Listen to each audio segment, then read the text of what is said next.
ណាត់មកភាពលើកយករឿងមួយឈ្មោះមគ្គសកជាដករឿងហ្នឹងបើនិយាយសួរស្ដាប់រឿងសង្គ្រាមជាមួយមូសឪពុកនឹងសម្រាប់ពេលថ្ងៃនៅក្នុងខ្ទមមួយនៅក្រោមនៅខាងក្រោមផ្ទះហ្នឹងបើគាត់ជួនអីមូសវាមកខំក្បាលឪពុកហ្នឹងឲ្យខំឈឺណាចាក់ឡើងចំក្បាលហ្នឹងខ្លាំងមែនតើឪពុកហ្នឹងខឹងណាថាកូនអើយ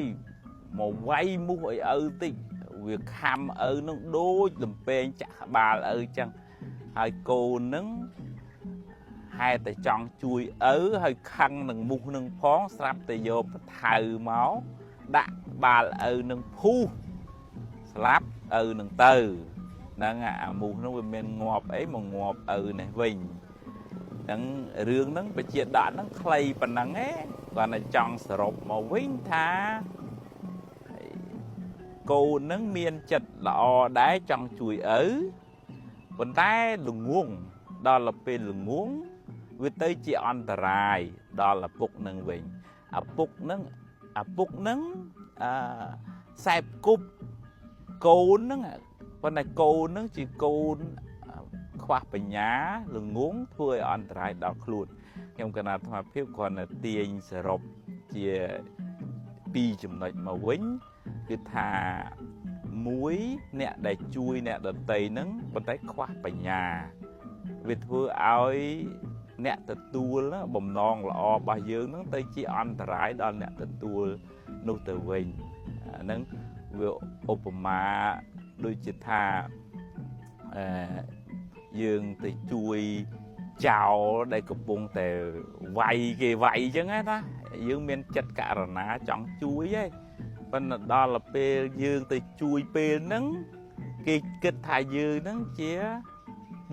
បពួករបស់ចៅគេវាយយើងដែរអញ្ចឹងទៅអាហ្នឹងវាគ្រោះថ្នាក់មួយអញ្ចឹងចំណុចមួយទៀតគឺថាបើសិនជាយើងជួយអ្នកដទៃគឺត្រូវប្រើបញ្ញាផងកុំឲ្យអំពើដែលយើងធ្វើចេតនាដែលយើងធ្វើនឹងល្អទេប៉ុន្តែវាទៅជានាំឲ្យគេអន្តរាយដោយសារទង្វើរបស់យើងវិញអញ្ចឹងគ្រាន់តែខ្ញុំកណាត់មកពីលើករឿងខ្លីហ្នឹងគ្រាន់តែបញ្ជាក់ថាយើងជួយប្រើបញ្ញាហើយ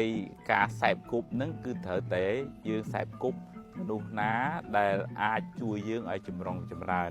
មនុស្សផឹកមនុស្សស៊ីប៉ោឡែមនុស្សអត់មានទិសដៅអីច្បាស់លាស់ហើយបើយើងទៅសែបគប់ជាមួយយើងនឹងអាចគ្រោះថ្នាក់ជាមួយនឹងបុគ្គលនឹងដែរអរគុណច្រើនពេលរដូវប្រាំងមួយហ្នឹងរាំងយកតែមែនតែនធ្វើឲ្យបឹងហ្នឹងវារីងហួតទៅនៅសល់តែកណ្ដាលបន្តិចទឹកមកប្រឡងហ្នឹងហើយសិតតែត្រីនៅក្នុងហ្នឹងប៉ុន្តែសត្វកុកហ្នឹងវាចង់មកស៊ីត្រីនឹងទាំងអស់មកបឹងហ្នឹងមកថ្លុកហ្នឹងប៉ុន្តែរកវិធីសាស្ត្រធ្វើម៉េចស៊ីឲ្យស្រួលពិបាកទៅដេញចាប់ក៏មកធ្វើជាស្រឡាញ់ត្រីហ្នឹងណាថាអ្នកទាំងអស់គ្នាខ្ញុំអាណិតណាស់បន្តិចទៀតមេឃរាំងទៅអ្នកទាំងអស់គ្នាគង់នឹងស្លាប់អស់ហើយខ្ញុំស្គាល់ស្រះទឹកមួយថ្លាត្រជាក់ណាស់ខ្ញុំចង់ជួយបញ្ជូនអ្នកទាំងអស់គ្នាទៅឲ្យនៅក្នុងទឹកស្រះហ្នឹងត្រីម្នាក់មួយគេថាអញដែលជឿកុកអាណាចិត្តមេត្តាចង់ជួយត្រីទេដូចមិនតំណងទេអានកុកហ្នឹងគេថាបើមិនជឿសាកឲ្យពីណាមួយទៅជាតំណាងទៅជាមួយខ្ញុំជូនទៅដល់ទឹកស្រះហ្នឹងមិនឲ្យត្រីក្រាញ់មួយទៅពំយកទៅដាក់ក្នុងទឹកស្រះថាស្រះហ្នឹងត្រជាក់ក៏ត្រជាក់ថ្លាក៏ថ្លាជ្រៅក៏ជ្រៅទឹកច្រើនក៏ទឹកច្រើនត្រីក្រាញ់នឹងរត់ឆ្វេងឆ្វាច់ត្រឡប់មកឲ្យកុកហ្នឹងចាប់យកមកប្រាប់ញាតិមិត្តបងប្អូនទៅមិនខុសបំណងទេត្រជាក់ណាស់ល្អណាស់ទឹកនឹងជ្រៅណាស់ម្នាក់សប្បាយចិត្តឲ្យកុក គៀបម្ដងមួយចាក់ម្ដងមួយពំយកទៅស៊ីខ្ទេចអស់តើវាស៊ីអស់មកថ្លុកហ្នឹងទៅវានៅសល់តែក្ដាមអាក្ដាមវាចេះតែគិតថាកុកនេះមិនស្រួលទេកុកហ្នឹងស៊ីត្រីអស់ហើយប៉ុន្តែ